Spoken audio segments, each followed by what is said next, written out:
Hello po sa inyong lahat mga ka-crypto. Ako po si Pinoy Crypto Trader at sa video na ito ay atin pong pag-uusapan ang tungkol dito kung tungkol po sa altcoin season. Kung ito ba ay tapos na or kung ito ay nag-uumpisa pa.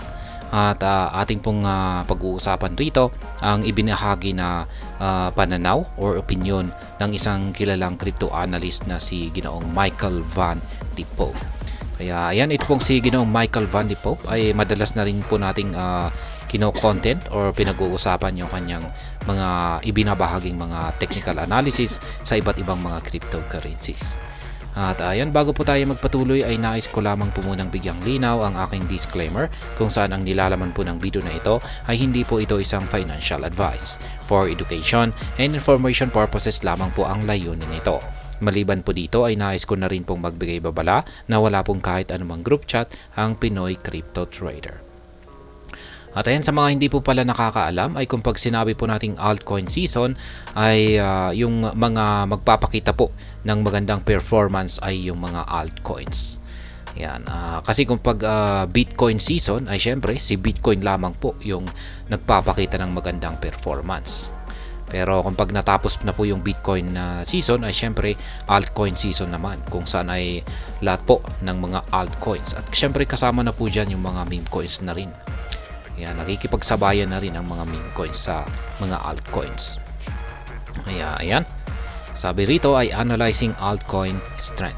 Van de Poppe started with the anticipation of altcoin strength that aligns with shift in Bitcoin dominance, signaling a potential rotation of capital away from Bitcoin and to alternative cryptocurrencies. Kaya yan, sinimulan po ni Ginoong Michael Van de Poppe yung kanyang basihan sa kanyang analysis sa pamamagitan po ng altcoin strength. Ito po yung pwersa ng mga altcoins.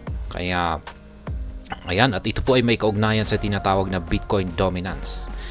Kaya ayan, kung mapapansin po natin na yung kapag yung pwersa mula kay Bitcoin ay lumilipat na sa mga altcoins, ay yan na po ang sinyales na mag-uumpisa na ang altcoin season.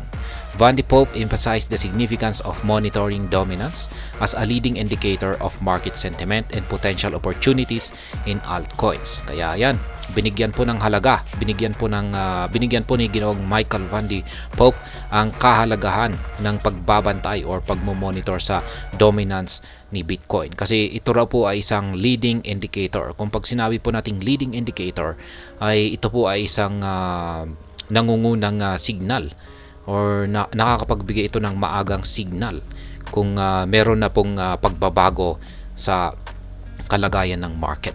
Kaya yan, dahil dito ay kung mapapansin po natin na ang Bitcoin dominance ay talagang nanghihina na, ay yan po yung opportunity na parang magbibigay daan sa mga altcoins naman para sila ang siyang magpakita ng magandang performance.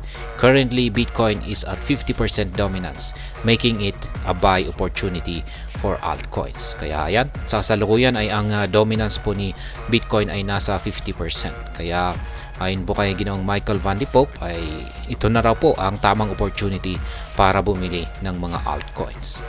Kaya sa madaling salita ay parang sinasabi po niya rito na naghahanda na ang mga altcoins para sa isang altcoin season.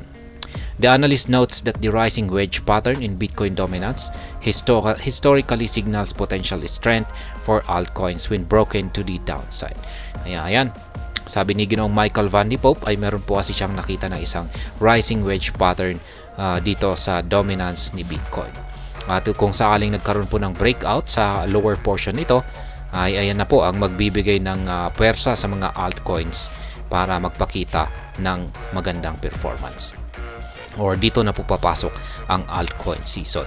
This pattern's break could pave the way for significant gains in altcoins, marking a possible shift in market dynamics. Yan. Kung nabasag po ang downside or lower portion ng wedge pattern na ito ni Bitcoin, ay ito raw po ang siyang magbibigay daan para sa mga altcoins para makapagbigay ng malaking gain or kita. At ito na rin yung siyang magdudulot sa pagbabago ng kalagayan ng crypto market. Van de Poppe says that altcoins have lost 6% of their value over the past 3 months compared to Bitcoin. Ayan, dagdag pa niya rito ay yung mga altcoins daw ay nakaranas daw po ng pagbagsak na umaabot po ng 6% mula sa kanilang kasalukuyang presyo ngayon. At nangyari po yan nitong nakalipas na 3 buwan in comparison po kay Bitcoin. He thinks that this is a great chance for investors. Despite the recent correction, the analyst believes downturns often signal prime entry points for altcoin investment. Kaya yan. Dahil dito, sa pagbagsak ng mga altcoins na ito na napansin ni Ginoong Michael Van de Poppe, ay sa tingin po niya rito ay tinatawag po niya itong magandang entry points para sa mga altcoins. Ayan, para makapag-invest sa mga altcoins. Is altcoin season looming?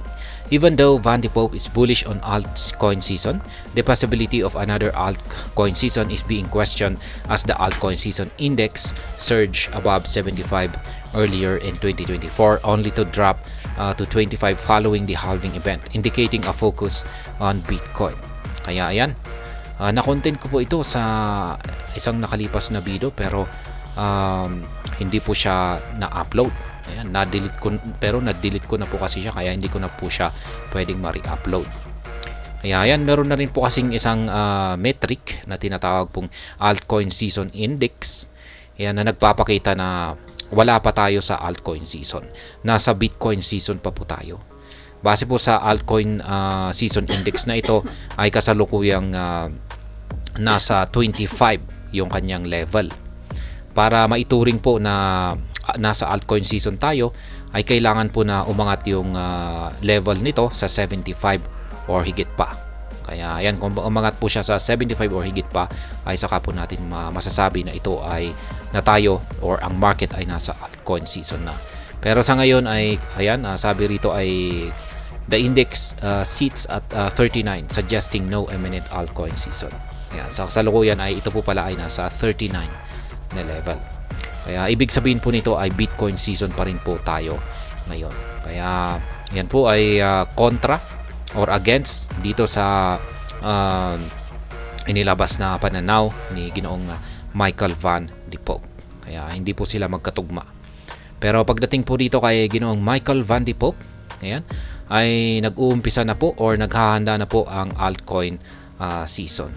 Kaya yan ang kanyang pero ang kanyang pinakabasihan naman dito na metrics ay yung dominance ni Bitcoin.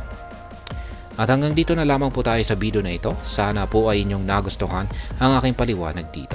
Kung inyo po itong nagustuhan, ay pakiclick lamang po ang like button nito. Para naman po sa mga bago lamang dito, kayo po ay aking inaanyayahan para mag-subscribe.